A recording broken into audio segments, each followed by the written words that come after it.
Yeah, because you're like trying to prove to yourself simultaneously, I think, that you deserve to be there. And like for the first, like I remember Declan was like, get your head out of your ass, like all the time. And I was like, no, my head is literally so far up my ass because I don't feel like I belong here. What's up, guys? I'm so excited to introduce to you my next guest, the hilarious, the beautiful, the brilliant Carly Perry. Now, she is one of my old teammates from American, but she is now pursuing a PhD, yes, so casual, in England on sports psychology, specifically women's soccer and mental health. And this is a heavy but really serious topic and something that is very important to Carly because it kind of hits close to home.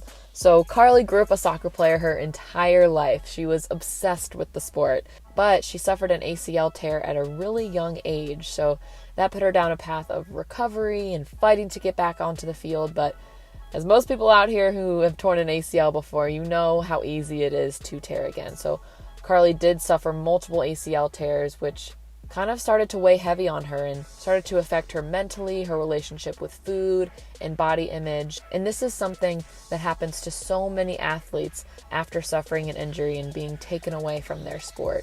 And I am just so grateful to Carly for opening up about her experiences and how all of her journey has led her to the research and the amazing work that she's doing today.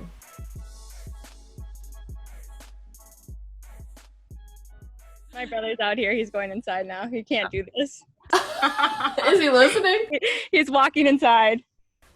Oh, hi. You don't want to be part of the podcast? It's like, what the fuck?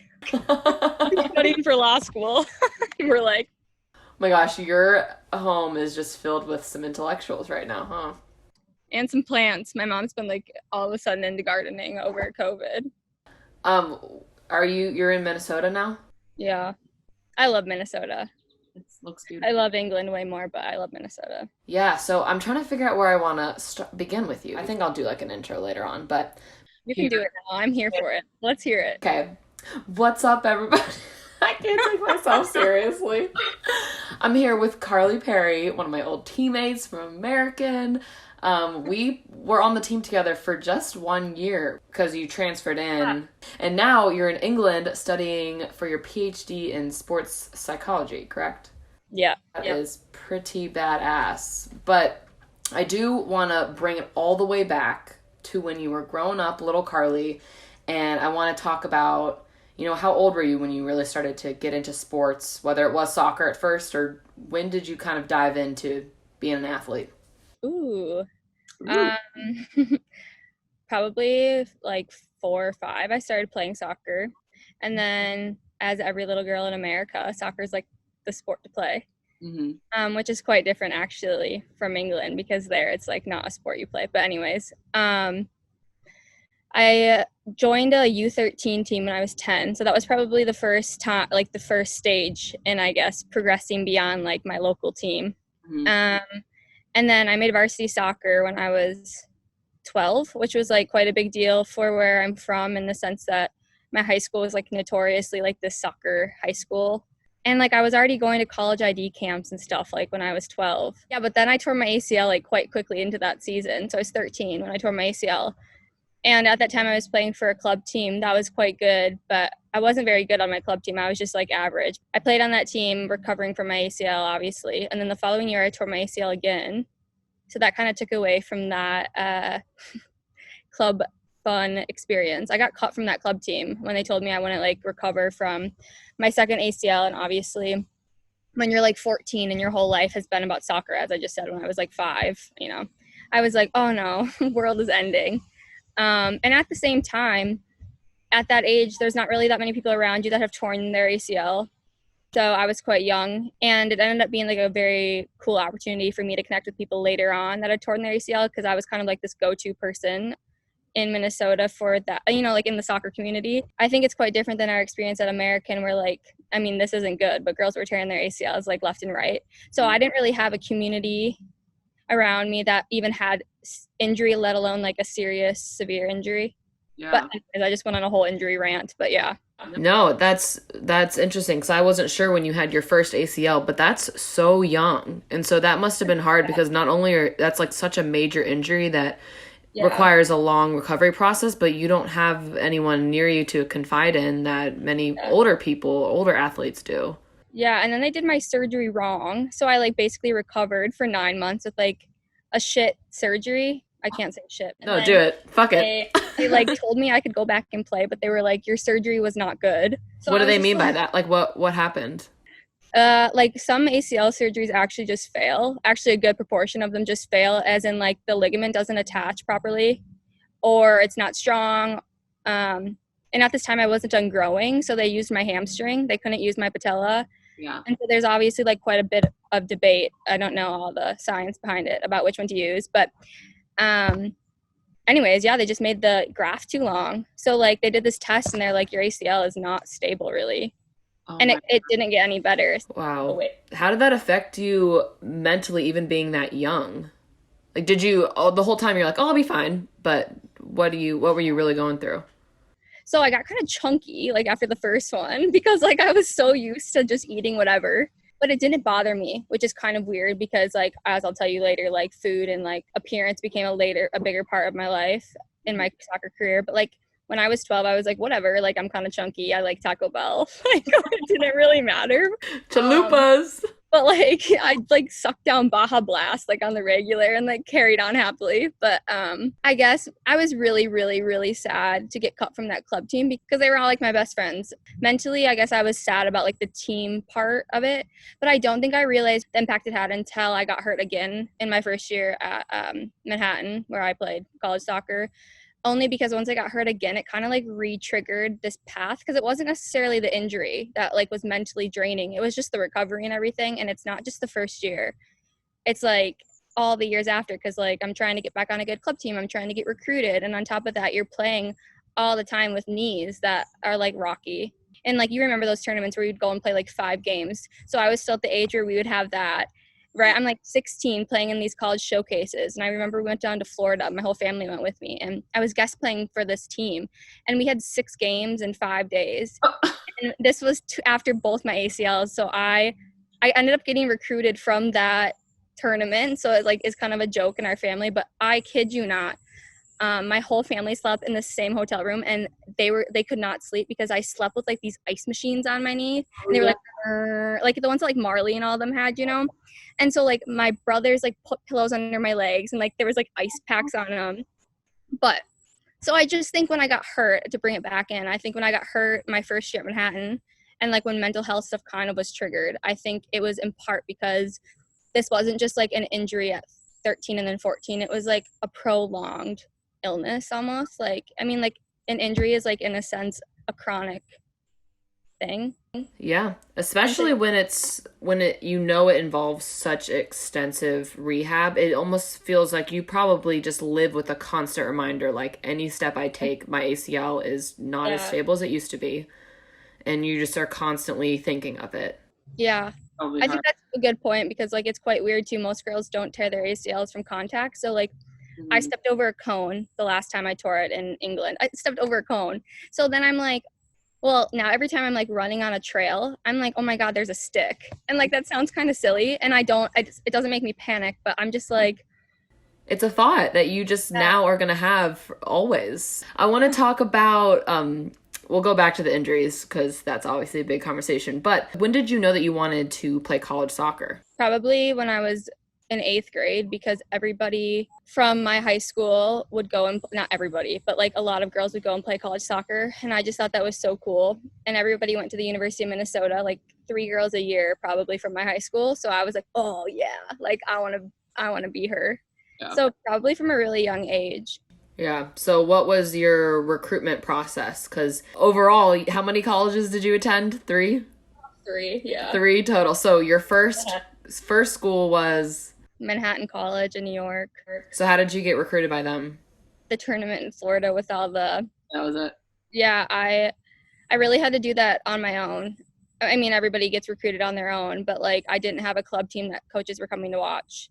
Because I had gotten cut from that club team the year before, so I was on like not a very good club team. Full circle, I ended up making my club team again my senior year. But this was like my sophomore year, right? You're like, now you want me. What the hell? After I'm already committed, I'm like, yeah, I know you want to put that on your website. Okay. I get this game. I always thought that the recruiting process felt like dating, where you're like, is the coach gonna email me back? Like, is he ghosting me? Like, how did it feel for you going through all of that? Yeah, I don't even remember. I think it's just not a fun process. I loved looking at campuses though, which is really weird. Like, I really loved looking at like the buildings and stuff. And then I would pick it by like if I thought it was pretty. Like, oh, I love this map. Like, you have like this weird collection of maps. But I don't know. I had like a couple places to go to and I just went and visited with my mom. I really wanted to go to the East Coast. I just thought it was cool. I never lived there, obviously. So. And did you have thoughts like, was soccer always 100% your deciding factor, or what else were you interested at the time when you were looking at colleges? Well, my major, I wanted it to be psychology, and basically every university had psych. So I was lucky in that sense. And then I wanted to go to a university that I would play at. Like, I could have sat on the bench at like quite a few schools, but I was like, well, that's not fun. Mm-hmm. So, yeah. And I had to like the coach, and I loved my coach from Manhattan. Yeah. I think that's like the number one recruiting thing I would ever tell somebody, is it because even if the coach, I think I misunderstood a piece of advice I was given during club. They said, don't pick a school for a coach because they'll leave. And they like gave us all these statistics about how many coaches leave and whatever. True fact, absolutely true fact. But how a coach, no matter what, a coach leaves like an imprint at the university. So even if a coach is going to get fired, the culture still remains for those years. At least 3 years. If you think about who they recruited, you got to filter those people out before anything can really change. Yeah. So like positively, like, okay, so if I loved my coach at Manhattan, well, even if he left, like I believed that he would bring in a good coach or, you know, or the girls that were there. Whereas like, I think our experience at American would show that like a negative culture can be quite easily facilitated, but then with the new coach coming in, like it's quite quickly changing, it seems. I just talked to her the other week and she seems awesome. She's so nice. Yeah. So prior to college, you had torn your ACL twice already before even going to college, right? Two times. So you get recruited to Manhattan, you're all hype, you're going to college. Tell me about your freshman year of college. I don't know. It was so fun. I was finally good at soccer again. I was in New York City. By good, I mean I was okay. I just wasn't horrible, like gimping around with broken knees. Like, I can walk now. I got to play quite a bit. I had a really fun first semester. Like, I was living the dream. Went to the bars all the time. Too much, probably. Yeah, I don't know. It was probably like what I expected my first year experience to be. Yeah. But then when I got hurt, it was just like 180. Tell me about the day that you got hurt your freshman year. I honestly don't remember much about it. It was just I got put in a game at the end of the game, and some like huge girl just ran into my leg, and it was like my bad knee. And I just remember it getting massive. And then part of like a frustration of Manhattan College for me was there was no resources. So like we didn't really have that good of trainers or like stuff like that. So I just remember them like handing me an ice bag, and I was like, okay, there's like definitely something wrong. So I got hurt, and that was really it. And then it just wouldn't get any better. And so I asked for an MRI, and then they like could hardly tell what was going on in my knee because of all the surgeries. They were like, well, we don't even know what this is. And then from there, it was just like a lingering anxiety around my knee because it wasn't getting any better. And I felt like I had like zero support there. And then on top of that, I think it was like, what the hell? Like, I just worked so hard for 6 years to like get back. And it just wasn't fun anymore. Like, I just felt like, not the soccer. It was just like, well, what the hell is this? Like, I do everything I'm supposed to be doing. I was kind of like just in like a self-pitying state. And I also like developed this rationale in my head that if I was like leaner, my knees wouldn't hurt as bad. Because I was like, oh, well, runners don't get hurt, which is not true. This is like 18-year-old Carly being a little naive and uneducated. And girls on my team would always talk about like food and health in a way like I'd never heard. So then I was like, well, shit, like if I'm not even able to play right now because of my knee, I might as well look really good. And then I might as well get leaner so that there's not as much weight on my knees. Like, that was legitimately my logic. Wow. So I got cleared to keep running and working out, which was really weird. And I ended up like smashing all these fitness tests in the spring, but my knee was so huge, so I wasn't allowed to play, but they let me do all the running, which, like, if you think about it, they probably shouldn't have let me do any of it. So I ended up flying home for surgery in March of my first year. Wow, you had gone all that time without having surgery? Yeah. Wow. Yeah, so I flew home in March or maybe even after, and then they go in and they were like, there's nothing wrong with it. It's just like blown up, but And basically because I wasn't like fueling properly and recovering and icing it, and like I wasn't taking care of it, just wasn't getting better. And obviously they didn't know what was going on because of all the old stuff that was in there. Like I had scar tissue and so much stuff happening. But I basically like flew home and had like a fake surgery. And then I wasn't healthy. So then like the recovery from that, it was like a scope surgery, right? Which is like 6 weeks. And after that, it was just like it wouldn't stop swelling, but that's because I didn't have any of like proper fuel, and I still was working out because at that point I was like, oh my god, I'm so fit, I'm not going to get unfit if I can keep working out. So it was just quite weird. did a lot of that, like body image start around this third ACL tear? Yeah, I didn't really care about, like, it was really weird, like I really didn't even care about what I looked like I know, and most of the people that I like interviewed for my master's around the subject, it started off like they felt like they didn't look good, but I didn't really think that. Like honestly, I look back at pictures and I'm like, maybe you should have thought that a little bit at certain points, but like I really didn't think that. I just was like, I want to be fitter. I want to protect my knees, which is just like so bizarre to me. Like my body was honestly shedding weight like rapidly, and I had no idea. Like I lost 40 pounds in 4 months. What? I literally was like 140 pounds and I came home at 105. So 35 pounds, I guess. Holy cow. So do you feel like you telling yourself, oh, I'm doing this to help my knee, was that truly your reasoning, or were you using that?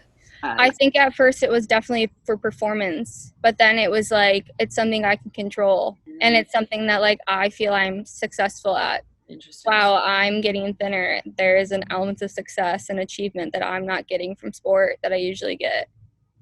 Wow, that's so interesting. So I think that's where that came from. And then, I mean, I was depressed, obviously, about my knee. And I think I don't really see mental illness as one diagnosis. So I think they're like quite comorbid, in the sense that I'm sure I had depression and anxiety and like a bit of an eating disorder all at one time. Yeah. I don't really think they're independent. No, I think that is such an interesting point that you talk about, because us as athletes, whether it's a team sport or not, you're constantly like setting goals and then working towards a goal, and you, as an athlete, you want to achieve and win and everything, and so your mind is already wired that way. And then when that sport and that competition gets taken away from you, you automatically try to replace it with something else. So that's interesting that you realized that that became kind of your weight loss motivation was success. To be fair, I probably didn't realize this at the time. Like I probably now have so many years to think back on it, and also it was like part of what came out of my project, but like it absolutely makes sense why I did that, because I also thrived in school. Like I was okay at school, but I got like a 4.0 that semester, which if you look at the state of me, I was like should not have gotten a 4.0. So wow, that is a really interesting point. So this was all starting to occur toward the end of your freshman year, right? Yeah. So when I came home when you get out of school, June or May, my parents were like, what the hell? Like I walked through the front door and my older brother was like, he like recoiled from me. He was like, what the hell? So how did you feel at the time? I didn't realize it. Like, I mean, I knew something was wrong because everybody, like my friends, I mean, you still hang out with all your high school friends when you come home your first summer. And they were all like, almost like judgmental, which is fine, but it's not like I had like any clue what was going on. I think you're kind of like in like a numbed state. Like they would make comments and stuff, and like there was quite a lot of things that I found hurtful about it. Like they went and talked to my mom at different points, and and my mom was like, my family was wonderful, but I was like, there wasn't really like a lot of trying to understand from anyone's perspective but my family's. And I think when you go off to play college sport in America, it's like you're kind of a bigger name within your community. So when I came home, it was like talk like that I was ill. And I was just like, I mean, I really I didn't really accept hearing stories about it until like recent years. One of my friends like a year ago was like, oh my God, when you showed up at that graduation party that summer. And I'm like, I don't even want to hear it, what people said. But like, I think it just shows the amount of like, well, people are getting a lot better, but like the lack of knowledge and lack of like trying to understand people's circumstances. But it's also like, we don't know everything. So. Right. Yeah. So did this contribute to your transferring, or what sparked you transferring? Yeah. So my parents were like, whoa. And I too, by like a month of being home, was like, I'm not well. Like, I ended up seeing a dietitian and like a psychologist, obviously. My parents let me keep playing soccer, which was probably the best thing they could have done, because a lot of people get taken out of sport in such circumstances. But they were like, well, no, the only way she's going to recover from all this is like by doing what got her there in the first place, because that was the whole thing, is like, I just wanted to play soccer and I was hurt and couldn't. So I thought that was pretty like wise of them, because obviously as parents, they're like, holy shit, you know, they obviously don't want me out running, burning thousands of calories when I'm hardly eating. Yeah.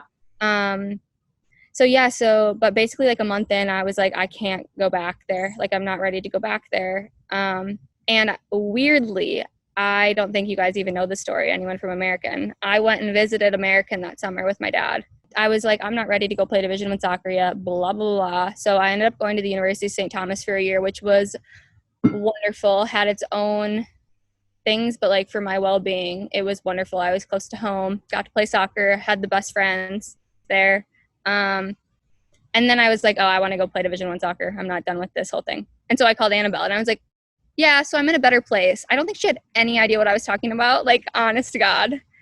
Some guy in American did an article about about my mental health recently. Basically, my parents in the article were like, she wasn't ready to go to American yet, even that year. And I wasn't. Like, there's no way you lose 40 pounds and are like ready a year later to go back into an environment that like cultivated stuff in the beginning. They weren't going to like not let me go. So my dad said something funny in the article. He was just like, we could either help her and like support her, or we could like lose her. Like, she was going to do it.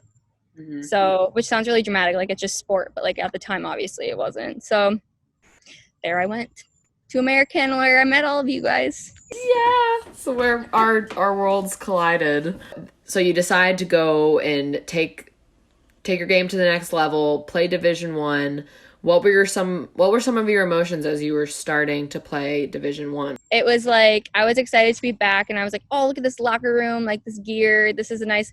But I did not feel good. Like, I couldn't accelerate. I didn't have like muscle. And then on top of that, I just wasn't even ready to be playing again. So it was quite like, and I'm not going to like come into a new team and be like, everybody. So I just like got put weight back on, and I'm like, you know, I wasn't going to like go into this whole thing. That's probably hard, because this is something Dylan talked about too, where like you're going into this new environment and you're really motivated, you really want to prove yourself, but you don't want to consistently have to explain yourself. Like, if you make a mistake, you're like, well, this is because all of this other stuff just happened to me. Like, you don't want to be that person. You want to just come in and be good. But when you do have this roller coaster of a past, like, you want to justify it to everyone. Yeah, because you're like trying to prove to yourself simultaneously, I think, that you deserve to be there. And like, for the first, like, I remember Declan was like, get your head out of your ass, like, all the time. And I was like, no, my head is literally so far up my ass because I don't feel like I belong here. Like, oh my God, I was so much better when I was younger and in my first year at Manhattan. By the time I got to my senior year, Megan, honestly, I was like, times where I was like, why am I out here? Like, I remember looking at Declan once in the middle of the field and I just started howling because I was like, I can't even head a soccer ball. Like, I shouldn't have played that year. All right, guys, head over to part 2 to hear the rest of my conversation with Carly, where she talks about her decision to pursue a master's and a PhD and what it was like to play soccer in England. Also, she talks about how she dealt with some really uncertain times after losing her sport, suffering through these mental health issues, and how she still gained strength even in her lowest days.